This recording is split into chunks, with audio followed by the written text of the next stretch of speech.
inviting me to present this paper. So this is joint work with Jeff Gortmaker, who's a PhD student at Harvard, and Michael Lee, who's at the New York Fed.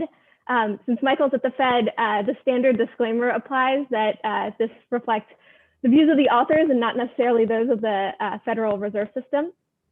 This is a paper that we started a little bit ago, but it's really evolved as we started like peeling back the layers. And so I'm really excited to show you what we have today. So the main question we're after in this paper is how and when do workers respond to their firm's credit condition? So we know that close to bankruptcy, people jump ship, but what we don't know is whether workers also care about the firm's credit condition when it's far from bankruptcy.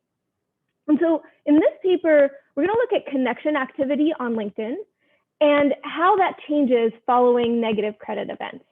And we're going to try to explore potential motives on and how these depend on proximity to distress. And then we're going to try to understand what are some of the potential implications of these patterns that we observe. So first, let me touch on why we look at connection activity on LinkedIn. Most labor responses that researchers are able to study come from slow-moving processes. So most often in this literature is looking at turnover or jumping ship. And obviously that's an extremely important outcome, and we actually will have something to say about that too. But it's kind of the culmination of a process when you finally move from a job. And leaving is costly, so it's also kind of best suited to this outcome is kind of best suited to serious conditions. And we're interested in trying to understand the roots of this process. So by looking at connection activity on LinkedIn, we measure something that precedes and facilitates departures. Connecting on LinkedIn is also relatively cheap, and it's something quick that workers can do. And that means that we're going to have a lot of variation to work with. And then lastly, we can also observe this at a very high frequency, and that's going to allow us to tie the reactions that we observe much more closely to the event. So for example, at the week level rather than at the year level. The main credit events that we focus on are what we call downwatches. So this is when agencies place issuers on a negative credit watch. This is a signal that the firm's credit condition is a potential concern and that a downgrade might be forthcoming. We use these because they tend to precede downgrades, so they're a little bit less anticipated than actual downgrades, although we do also consider downgrades. That's in the paper. I won't have that too much in today's presentation. And then we also look at other types of events that reflect negative information, but not necessarily about the firm's credit condition. So I'll talk about that a little bit. We do everything in an event study format. So I won't be showing you tables today, but instead I'll be showing you graphs of activity leading up to and following these credit events. And that's important so that we can understand the dynamics and when workers respond. We also include both firm year and industry fixed effects to absorb background economic conditions. So we really want to isolate the news of the credit event relative to other things that might be happening in the background. So I have an overview of findings, but I think there has been, I saw a little chat alert pop up. So let me see if people have questions before I get into our findings. We don't have a question right now. No? Okay. Okay, so to give you an overview of what we find, workers respond to credit deterioration across the entire distribution of credit ratings. So even when the firm is far from default, we find that workers increase connections in response to these downwatches. They don't respond in the same way to other negative news like bad earnings surprises or bad equity events. We try to home in on different motives depending on the proximity to distress. And what we find is that for firms close to distress, there's evidence consistent with what we call the unemployment risk channel. So we find that for firms that are already junk rated and experience credit deterioration, everyone increases connections, whether they stay or they leave or where they leave to. In contrast, for firms that are far from distress, we find something a little bit different. Connections are highest for individuals who leave to advance their careers in these sort of financially healthy firms. And we argue that this fits a human capital risk channel where workers care not just about insuring against unemployment risk, but also about seeking the best long-term opportunities. And then finally, we argue that there may be real implications for firms. For one, connection responses are predictive of departures, both in the same year and in the year after the event. And this is, by the way, especially true for more senior workers and workers who move on to higher positions, so potentially valuable workers.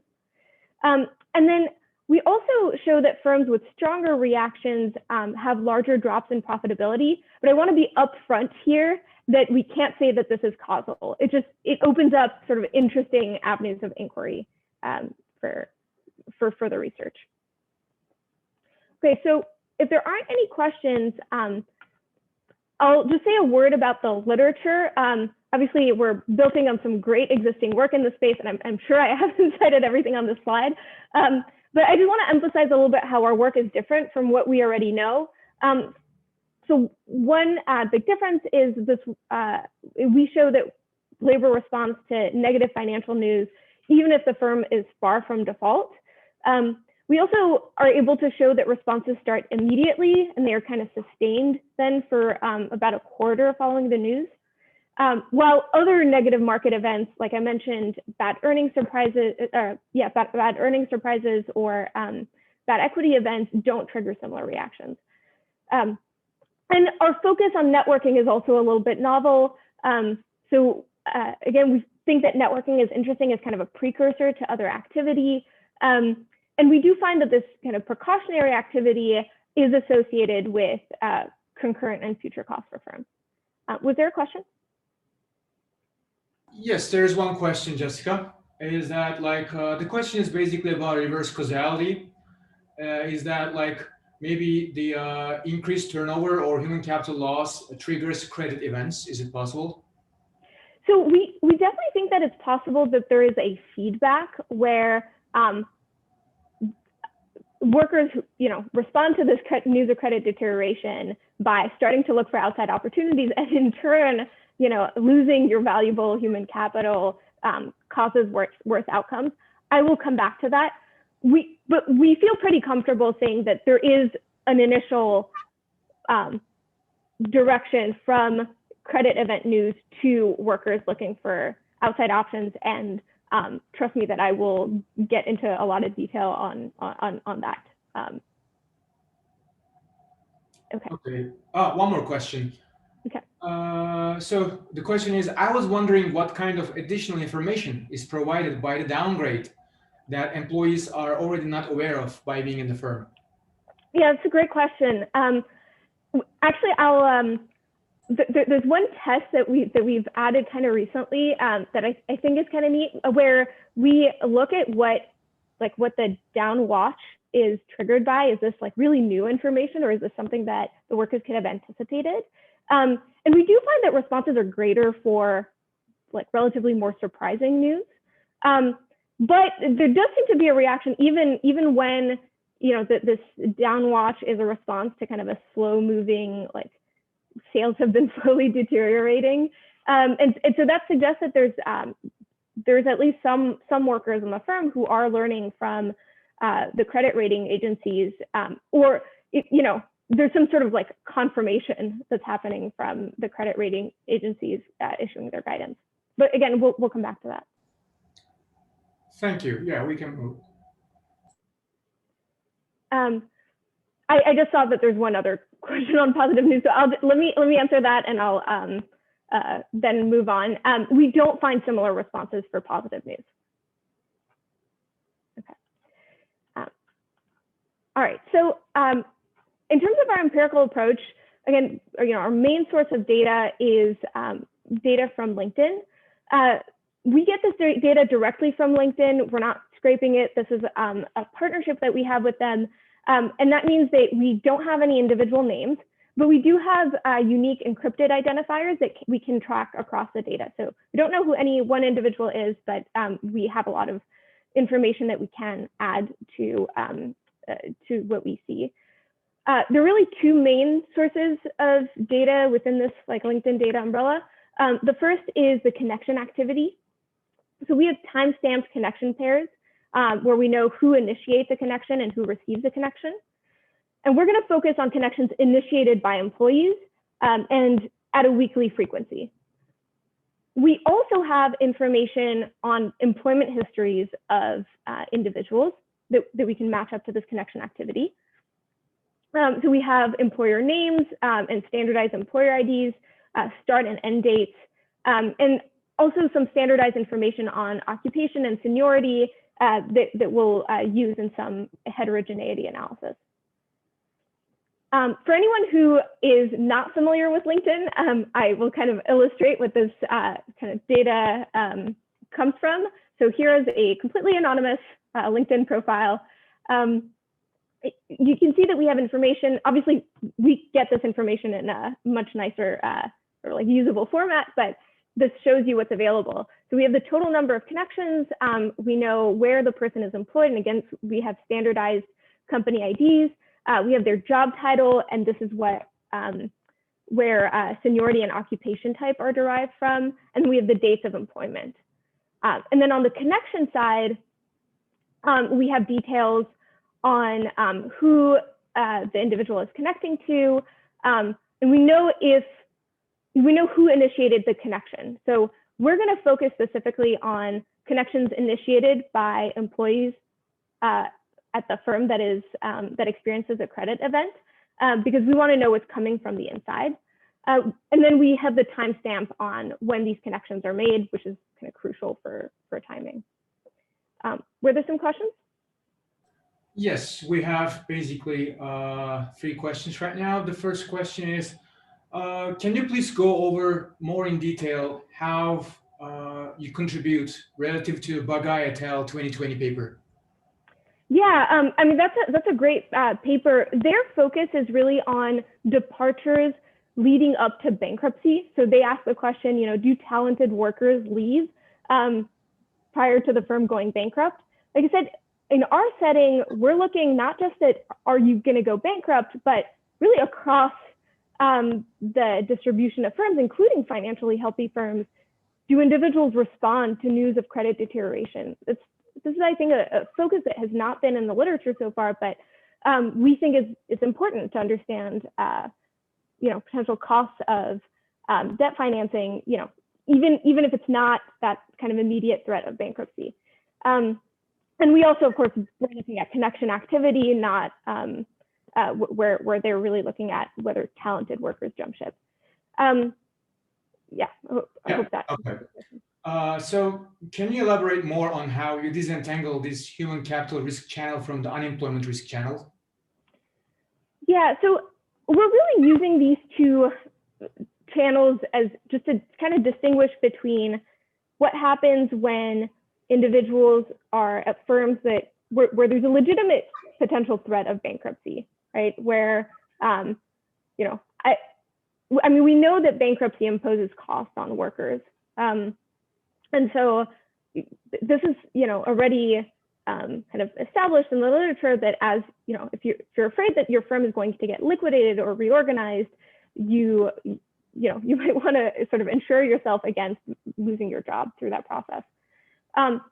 We're using the human capital risk channel a little bit loosely to just refer to what happens when that is not so much a threat, right? When you're not close, that there isn't a real threat that your firm is going to go bankrupt. So really the chief way that we're going to distinguish between these two is looking at firms that are close to bankruptcy versus firms that are far from bankruptcy, and looking at the different patterns there and trying to interpret what we're seeing in these different types of firms.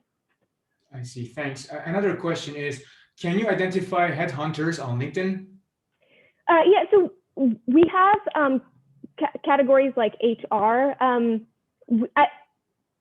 I don't think we have a specific code just for headhunters, but I will say that we have done a bunch of robustness to excluding all the different like one at a time, all the different occupation types that we have. This is not driven only by headhunters. Also, we're looking specifically at connections initiated by the firm's employees, not received. So to the extent that they're receiving offers from headhunters, that we're not capturing those received connections. Is there one more question? There's a last second question, which is like, can you identify if the job switch comes from these newly issued, like newly initiated LinkedIn connections? Yeah, that's a little bit more difficult. So I think what this person has in mind is like, can we say, look, you connected to this company and then later moved to this particular company? It's in principle feasible, but it's outside of our scope for this paper. I will also say that connecting on LinkedIn, I'll actually come back to this in a little bit, but this connecting on LinkedIn can be a targeted search, like what this person seems to have in mind. I'm connecting to someone because I want a job at this place. But it can also be more casual, like I'm brushing up my profile because I might want to explore outside options. So I just want to kind of increase my presence on LinkedIn. Also, with LinkedIn, you have access to people's second-degree connections. So even if you connect to someone who's not specifically at the position that you want, that increases kind of your network overall. So we think that it's not, we think that the connection activity we're seeing is not necessarily only about, targeted job search, but is a more general exploring other options. Okay. I think we can ask next question the next round, Jessica. We can move. Okay, great. So that's kind of for the LinkedIn data. We then take this data and match it up to credit rating data. So we have credit rating and watch data from Moody's and from S&P, and we focus on long-term issuer level ratings and negative credit watches. So again, these credit watches, we see them as information signals. Here's just to give you a sense, a quote from Moody's on what a negative credit watch or down watch represents. This signifies that a rating action may be warranted in the near term, but further information or analysis is needed to reach a decision. So these down watches really signal a potential change in ratings. And in fact, we see that in like 50% of the time, they're followed in the coming quarter by downgrade, but they don't themselves change the ratings. And like I said, they tend to be less anticipated than the downgrades themselves. So that's why we like looking at these down watches.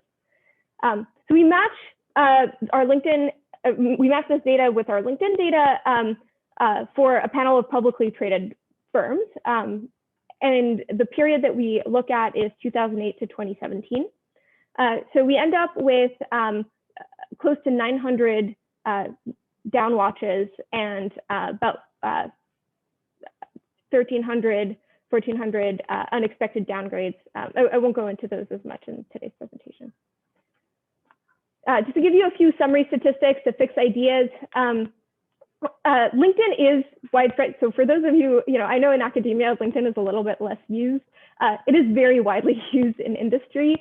So at our median company, there are 800 employees on LinkedIn.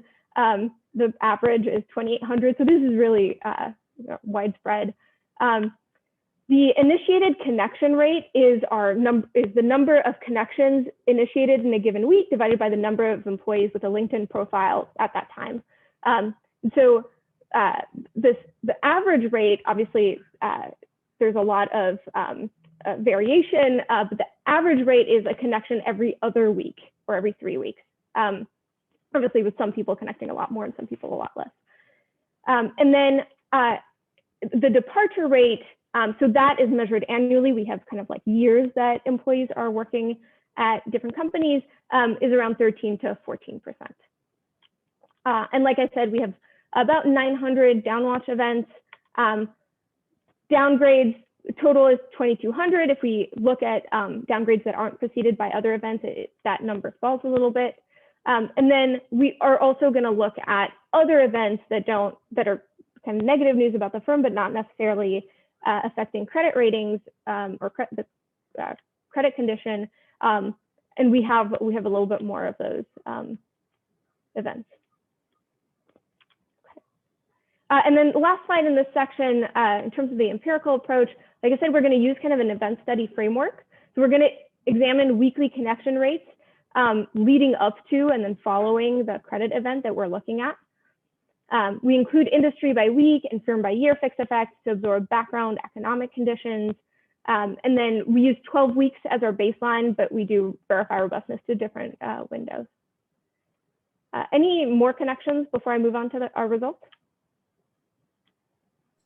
There's one question about whether employees get stigmatized when their firm is not doing well. Do they get worse job offers? That's a great question. Anecdotally, you hear stories about that, but I don't have any solid information on that. And if anyone has solid information on that, it'd be great to hear. Actually, the next one is my question is like, is there a way to see what happens to labor productivity? I mean, like maybe one suggestion is to look at the timestamps of when these requests are sent. If these requests are sent more at like business hours and non-lunch hour, instead of working more, maybe like they give more attention to this LinkedIn activity than to their regular job. That's a nice idea. I have to see if it's possible to, let me just make a note of this actually. If we could look at business hours, I can't guarantee that we can do this, but we have not done that. We've not looked at the time of day when the requests are sent.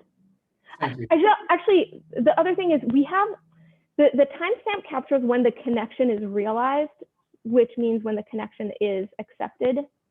So, I mean, often there's not, or we don't think that there's a very long lag in general. Like we're looking at a weekly level, so we don't think this is a huge issue in our setting. But in terms of what you're trying to get at, are these initiated at the like during business hours or not?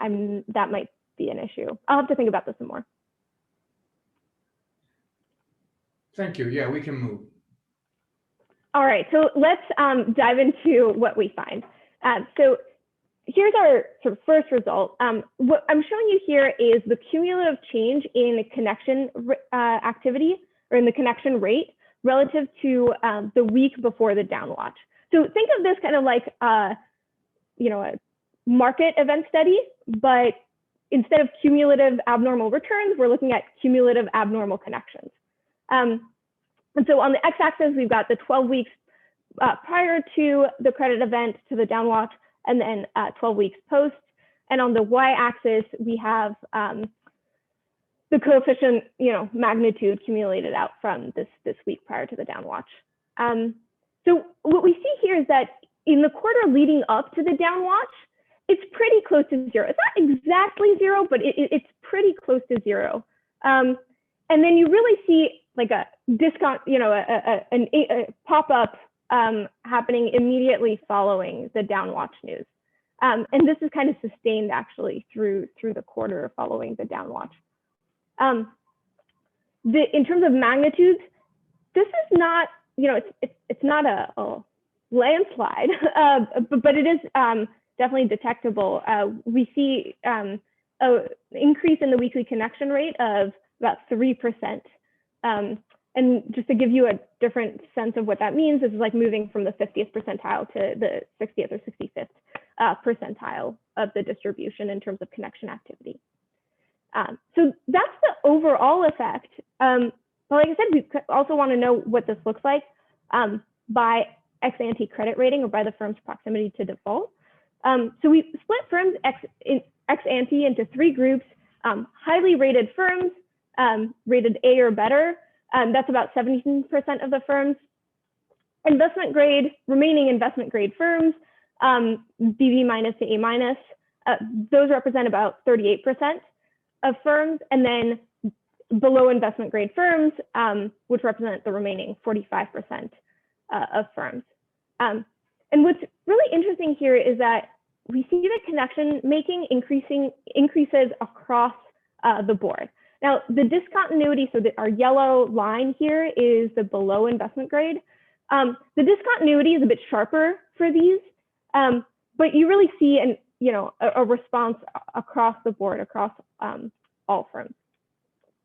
And so this raises for us the question of, well, why would workers respond even when the firm is like highly rated, when there's not this real threat of bankruptcy? Is there a question?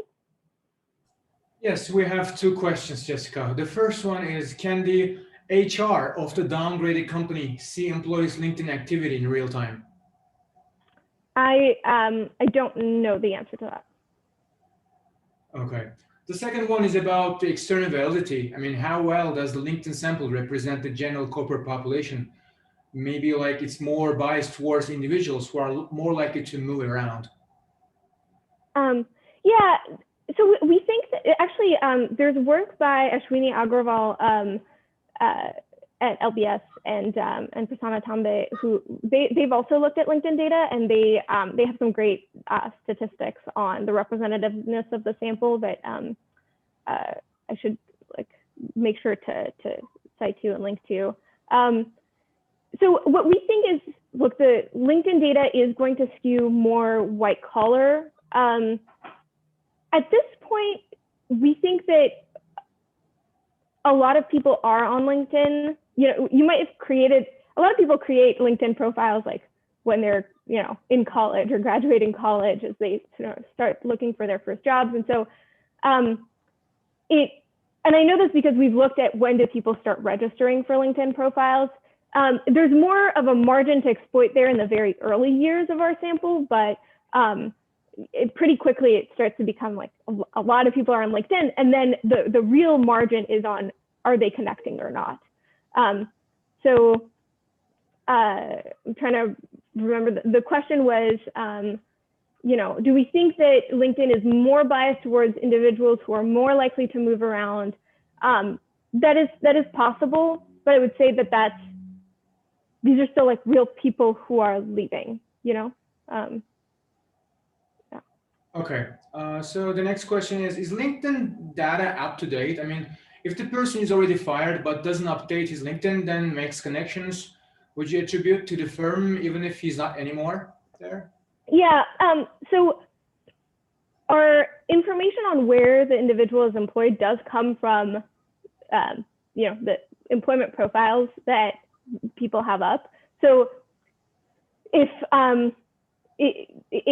someone has left the firm and never changed, still reports being employed there, we would count them as being employed there, which I think, if anything, would, dampen our results. I will also say that I think that some lag is likely, a few weeks, maybe a couple months, but we're looking at employment at the annual level, and because your profile is, reported to all your connections, it is awkward to claim to your colleagues that you are still working somewhere that you are not. And so we actually think that it's pretty, we don't think that the lag is really too much of a concern. It also, for what it's worth, so we stopped the sample in, I think it's 2017 actually now. And we collected the data 2 years later. So they would have had to still not have updated it 2 years later. Okay, another question is, who are the least loyal workers? I mean, those with low outside options, so they know to start looking around early. One thing I can add to that, is there any cross-sectional variation in workers you're exploiting to learn more about what's going on? Yeah, I will get that. I will get to that more towards the end of the talk. The main heterogeneity across workers that I'll show you is, or on this dimension, is around seniority. So are you like an entry-level worker? Are you more senior? We actually find that the results are more pronounced for more senior workers, which was not necessarily what we expected. We also have looked at like skilled occupations, and I'll come back to that more towards the end of the talk. Thanks, Jessica. We can move. Yeah. Great. Okay, so what we want to do now is try to understand what are the channels, like what is motivating workers to connect, and depending on where they are, like what kind of firm they're at. So first, just like a general point, we think that this networking is capturing like a way to improve outside options or cultivate outside options. Like I mentioned before, this can be targeted or it can be casual. So it can be a targeted search for a specific job that you want, but it can also just be increasing your visibility, increasing your outer degree connections, sort of indirectly. So let me speak a little bit more to the near bankruptcy versus far from bankruptcy. So again, near bankruptcy, we think of this unemployment risk channel. We know that when firms go bankrupt, they get liquidated or reorganized. This bankruptcy process is costly for workers. And so we think that when firms are close to bankruptcy, that the main threat for workers is, what is this cost of the bankruptcy process? And to ensure against these costs, employees will, explore outside opportunities and network. But at investment grade firms that are where the threat of bankruptcy is not really plausible, right? You're not going to go from being rated A to bankruptcy so quickly. This explanation doesn't hold as much. And what we argue is that workers still make strategic decisions about long-term opportunities, when they're at investment grade firms. And so if they perceive that these opportunities have deteriorated along with the credit deterioration, then that may prompt them to cultivate their outside options. And so we think of this as a human capital risk channel because it's capturing this idea that you're sort of, as a worker, you're optimizing your long-term opportunities. You may not want to invest more in this firm's, in the firm's specific knowledge or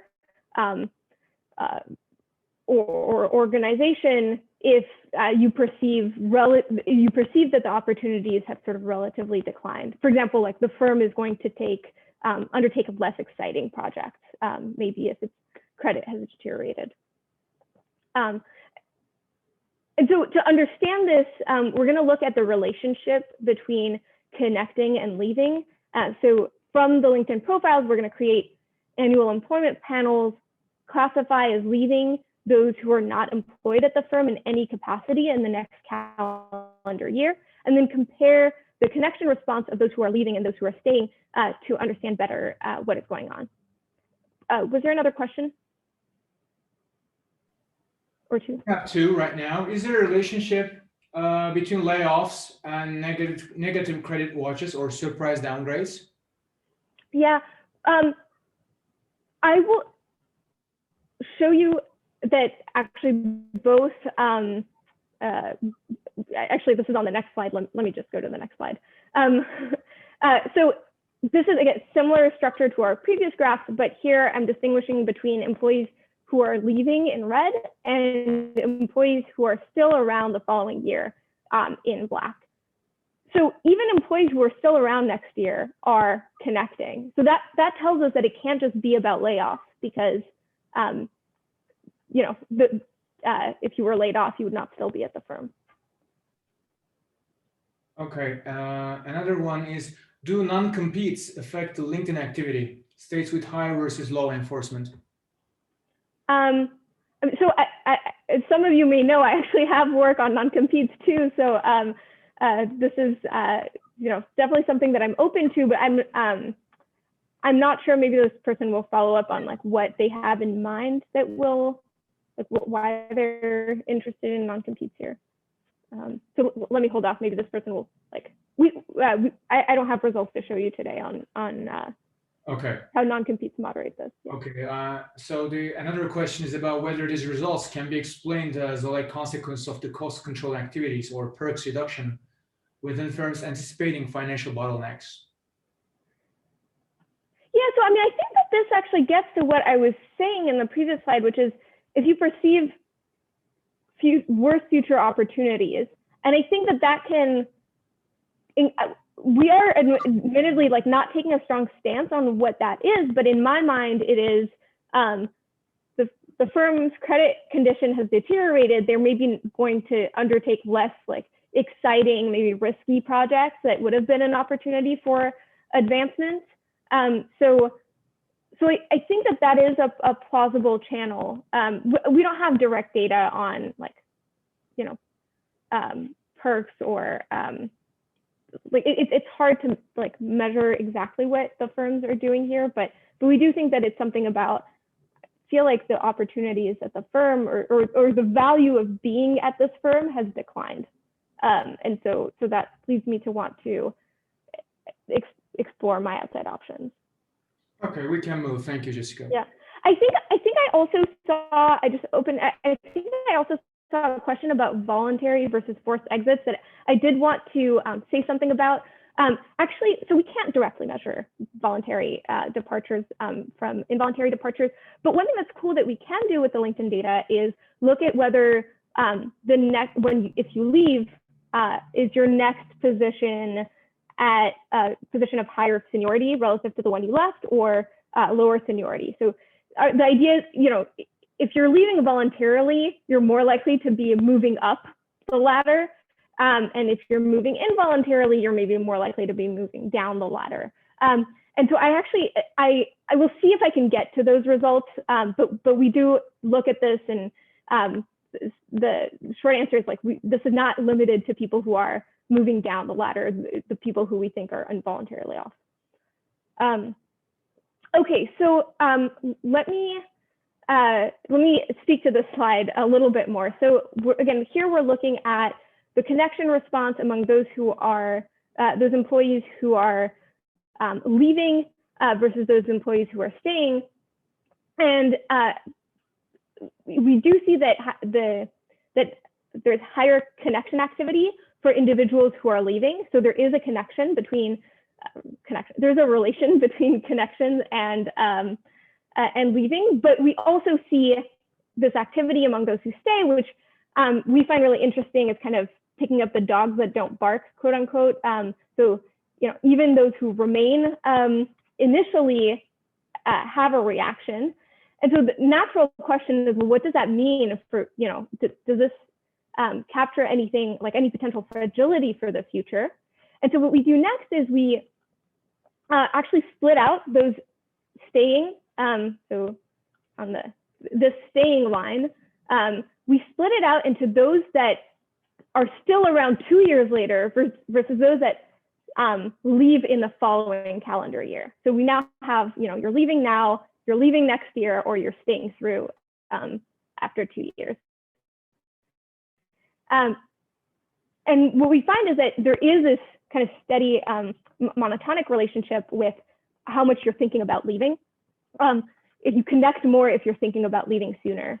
And so for us, this captures a fragility among workers who initially remain, because if you were looking just at who leaves, you wouldn't pick this up. But the fact is that there is some reaction that happens that isn't picked up initially in turnover, but does mean that there's more turnover in the future. And then we split this out by the firm's ex-ante rating condition. So I'm just splitting out in two groups for convenience here. So this is all above investment grade and all below investment grade. And what you see is that in the firms that are far from default, so above investment grade, this relationship with leaving is really strong. So you connect a lot more at an investment grade firm if you're thinking about leaving now or in the future. In the below investment grade firms, where we think that there's more of this unemployment risk, everyone connects, right? And we think that this is consistent with, like, if you're close to potential bankruptcy, it's not so much about trying to optimize your long-term opportunities. You're just, you just want to make sure that you have opportunities if there's a reorganization or liquidation. And so regardless of how interested you are in leaving, you're going to connect. But at investment grade firms, there's more of this gradient. Questions on this, maybe? Yes, there are a couple of ones. So the first one is, can you check if they update other parts of their LinkedIn profile, like skills, etc.? Yeah, people use that less. So we haven't we haven't done that. It's also I actually don't know if we even would be able to pick up the timestamps on when they added skills and all, but there's just less possible variation there because you can add 500 connections, you can't add 500 skills, or it would be weird. And also because it seems like LinkedIn users use the skills features less. Okay. The second question is, can you condition the effects on the pre-existing number of connections? We could. We have not done that. I don't know if, we've done that a little bit indirectly in terms of like different categories of workers. So when we look at the seniority results, for example, we account for the fact that more senior individuals tend to have a slightly higher ex-ante connection rate. But we haven't done it, specifically on, I guess it would capture some sort of like usage, like, are you already a big LinkedIn user or not? Okay. Yeah. There's a clarification on the non-compete question. Mm-hmm. So is there a difference between being fired versus leaving voluntarily with respect to non-competes? I mean, if non-competes are not binding after being fired, then one would expect less job search activity on LinkedIn. I'm not sure that I agree. If non-competes are not binding after being fired, then you would see less job search activity, with the idea that it's trivial to find a job if you're fired and you don't have a non-compete. I'm not sure that I agree with that. I think that a lot of people, even who don't have non-competes, would say that there's a big potential downside to any amount of unemployment, and at least perceived. And so I don't think that I agree with that. Okay, so do you differentiate among the breadth of connections? I mean, for example, if an employee connecting outside of their industry versus one staying within the industry, could one argue that one has better outside options than the other because they have more transferable skills? Yeah, so that's is a really interesting question. It is something that we are hoping to dig into, but maybe not in this paper, because you'll see. Well, I hope to get into more of my results, but we actually have a lot already that we're doing in this paper.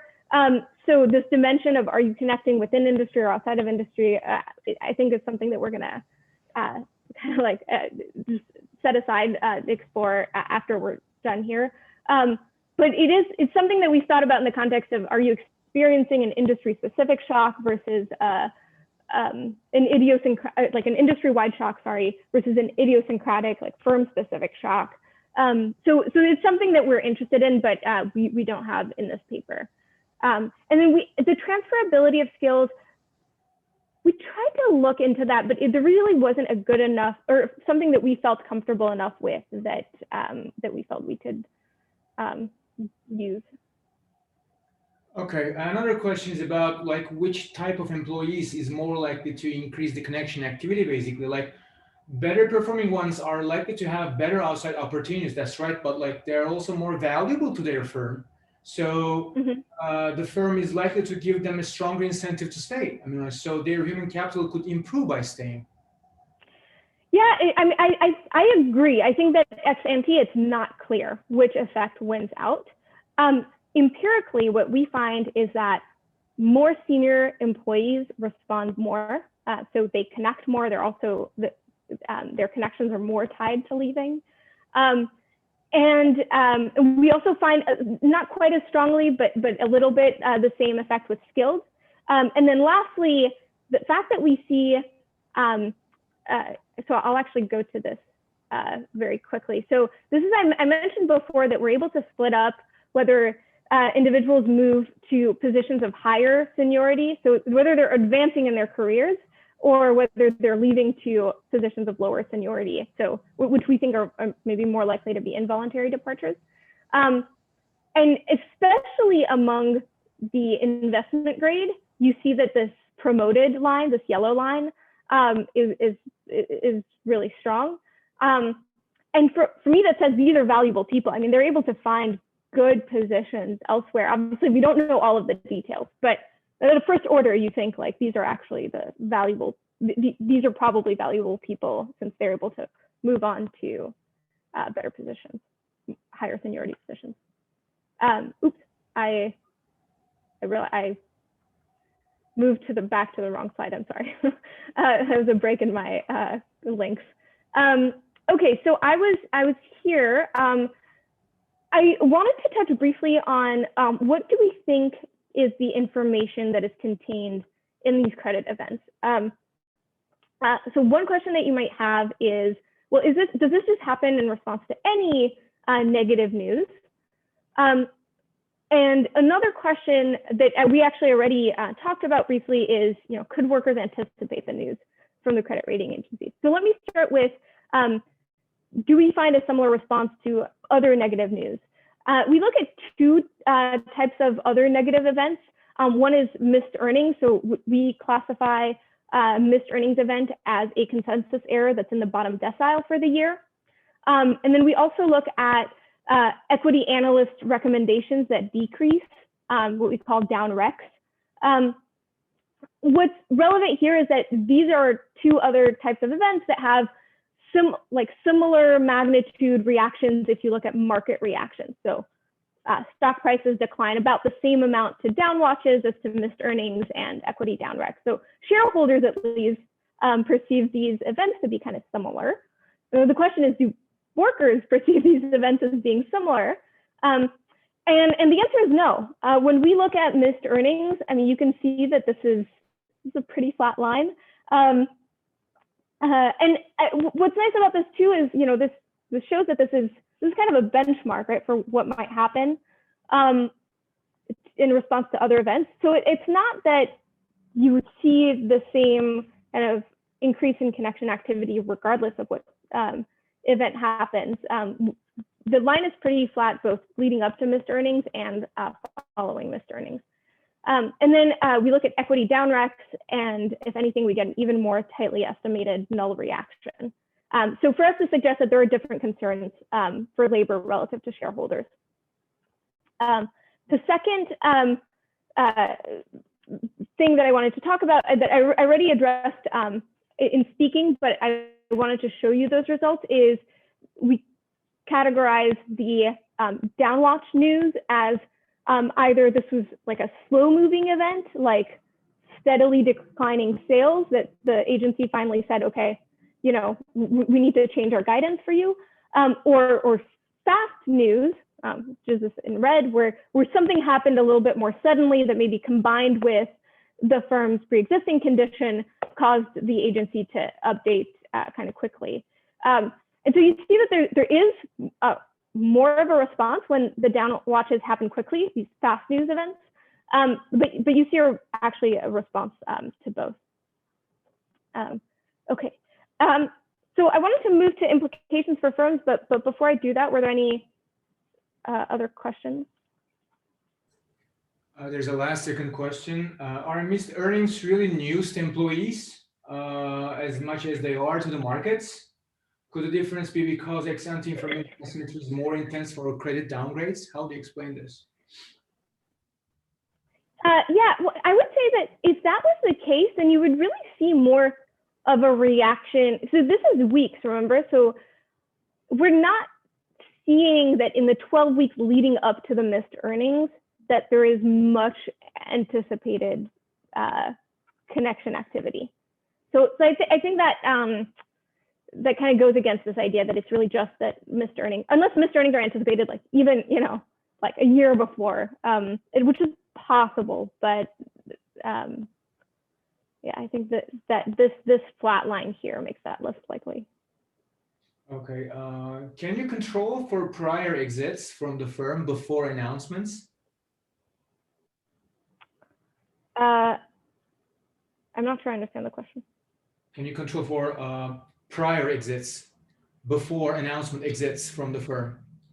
Departures. So exits like so like exclude workers who left the firm before the announcement? I think the idea is that if Is that there the are idea? workers leaving the firm before, I mean, like maybe it indicates something. Yeah. So controlling for this might help that it is really coming from the downgrade effect rather than continuation of some pre-trend. Yeah, I can. So the limitation there is that for worker departures, we can really measure that at an annual level because most people just list the years that they're employed at a firm and not necessarily like the week that they left. But let me actually this is a good. I'm going to come to this. I am going to show you at an annual level at least departure rates and whether how much that precedes the credit events. Sure, thank you. Okay, so in kind of this last section with the time I've left, we talk about potential implications for the firm.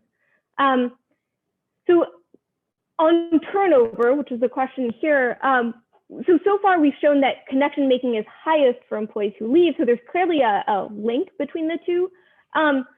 But what I've shown you hasn't really addressed the extensive margin, whether there are more departures. And like I just said, the challenge in looking at departures is just that we observe that at a at a lower frequency. But we can still create kind of annual quote unquote event studies to understand the dynamics around the credit events. So I'm gonna first sort of create a category of treated firms that experience a credit event in year T. And this credit event can be a downwatch and or a downgrade. And that's because they often you'll have both happen in the same year. And then within the group of treated firms, we're going to distinguish between ones that had a high connection or high connection activity in the year that they experienced the credit event. So that's just defined as above median. And firms that had a below median connection activity within the treated group. Okay. And then we're just going to compare like compare outcomes, in this case, compare the leaving rate in these high connection firms versus low connection firms. So this is what that looks like. So in red, we have the high connection firms, and in blue, the low connection firms. These are both treated, so we're still both comparing them to firms that don't experience a credit event in year T. My x-axis now is years, so it's no longer 12 weeks pre and post. Now I'm looking at up to 5 years pre and up to 5 years post because departure rates are annual. So again, this graph is showing you the annual difference in departure rates relative to non-treated firms, with blue being the low connection treated and red the high connection treated. So you do see that in the year prior to the credit event, there is a little bit, maybe these high connection firms have like, it's slightly above zero. These, I should say, the bars are 95% confidence interval. But I would say it really pops a lot in the year of the credit event and actually continues to a year after the credit event. And what's interesting is you don't see that as much for the low connection firms. You kind of see something flat. So, you know, we do take this as evidence that it's really the high connection firms that that experience high turnover. Is there any question on this graph? Not as of now. Yeah, I'm sure more questions will come later. So trying to understand a little bit more what's happening on this front. I promised some results on heterogeneity across types of workers. So the main dimension that we look at is seniority, meaning are you kind of entry level or senior level?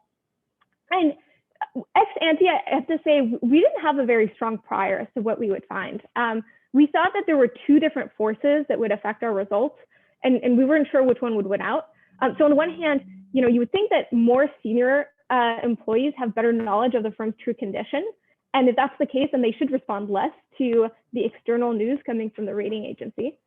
On the other hand, more senior employees might have more at stake. We're talking about this human capital risk channel.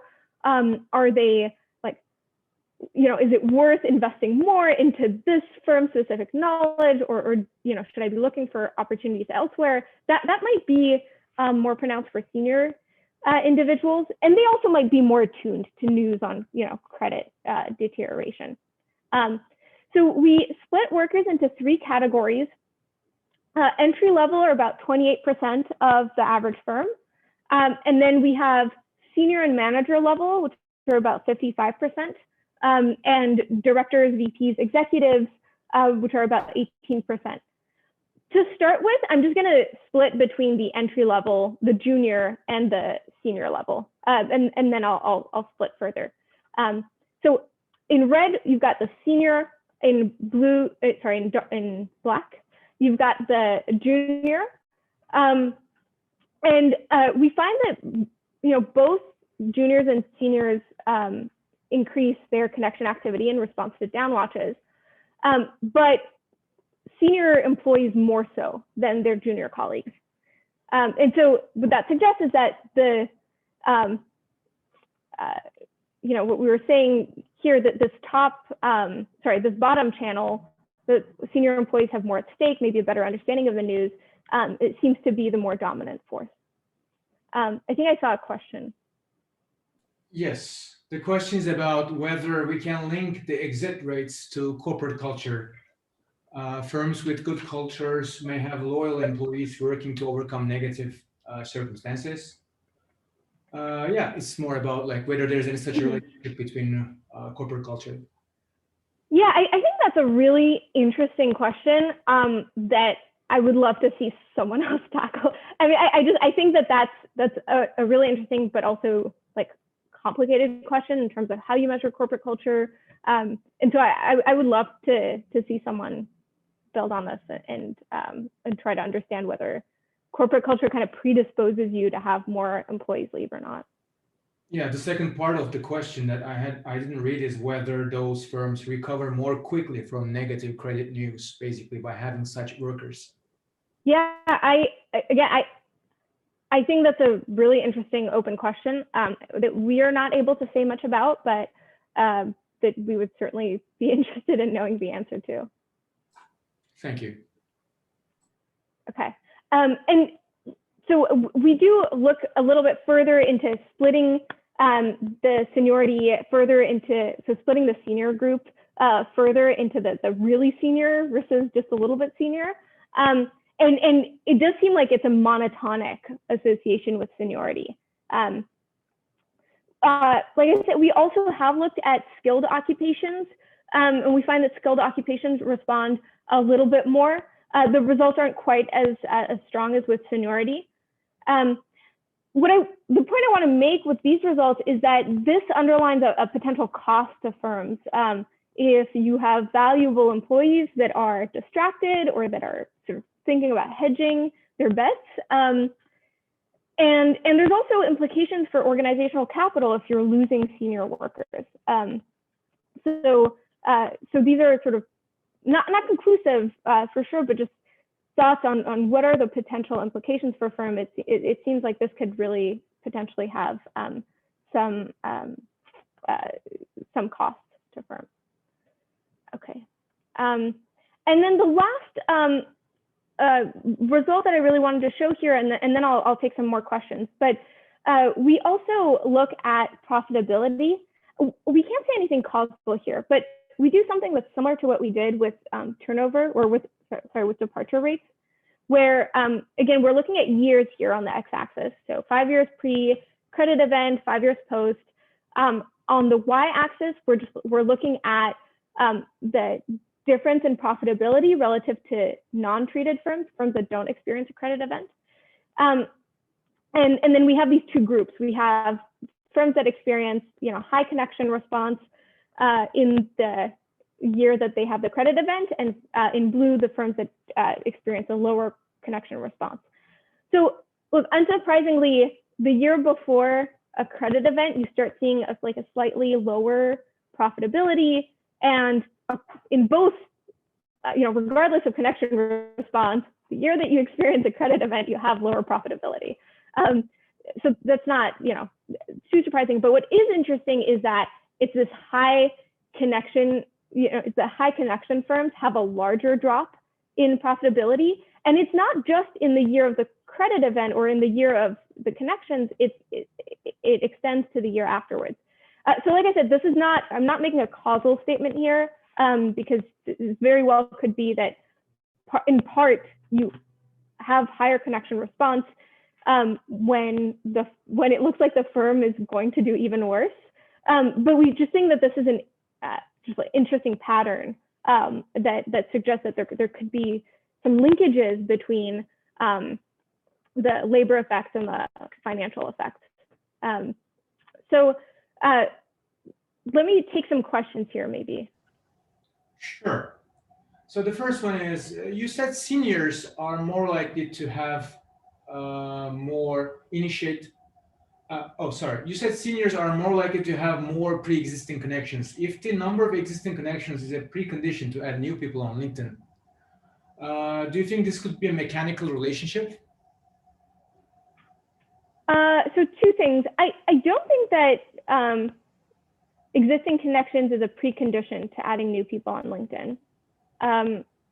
You typically connect to people, at least at first, who you may have interacted with at your firm. So even if you were to start a profile now and you had 0 connections to start with, if you request connections from your colleagues, you can do that. The other thing I wanted to say is we do then include, I'm so sorry, my cat just jumped on my lap. Sorry. We do control then in the, when we do this analysis by senior, we do kind of control for seniority fixed effects. So to the extent that there's this difference in levels, we're trying to absorb that. Okay, the second question is about whether there is any heterogeneity across industries. Networking may be more important in some industries.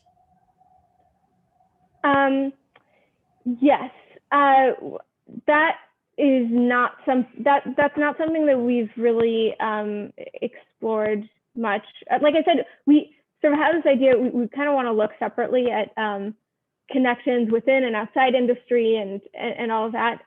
It's not something that we've looked at here, but we could.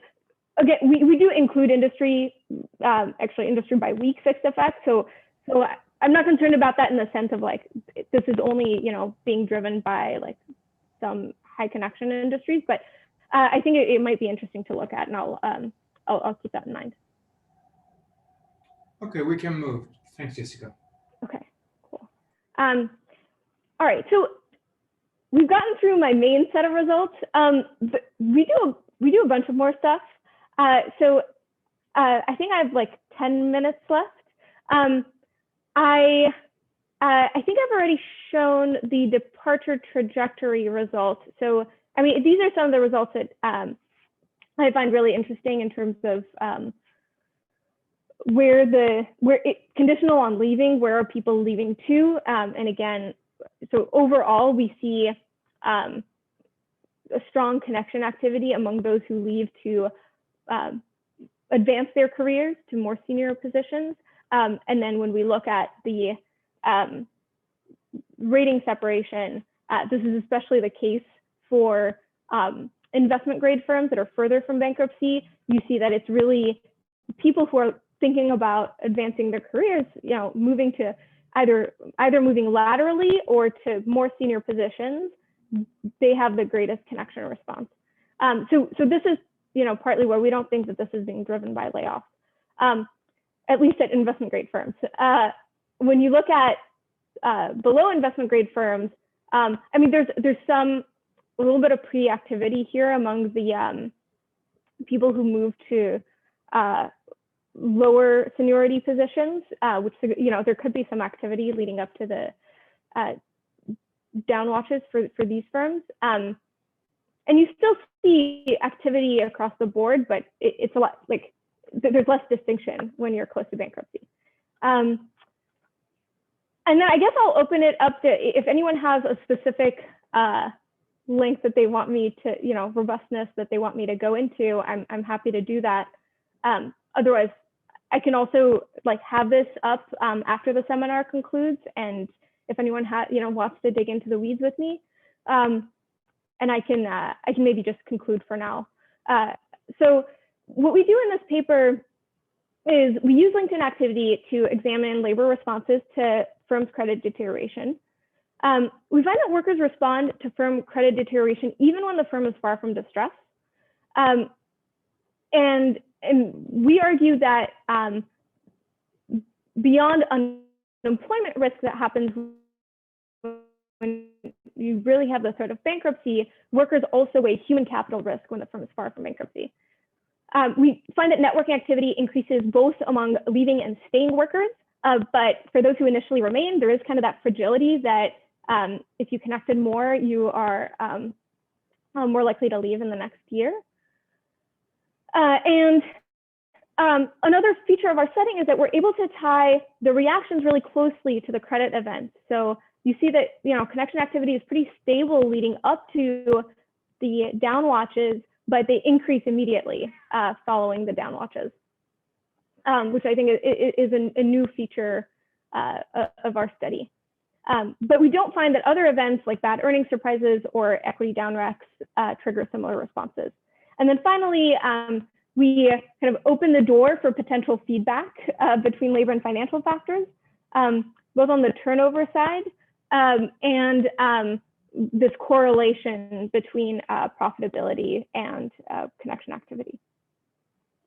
So thank you very much, and I'm happy to stay for anyone who has additional questions.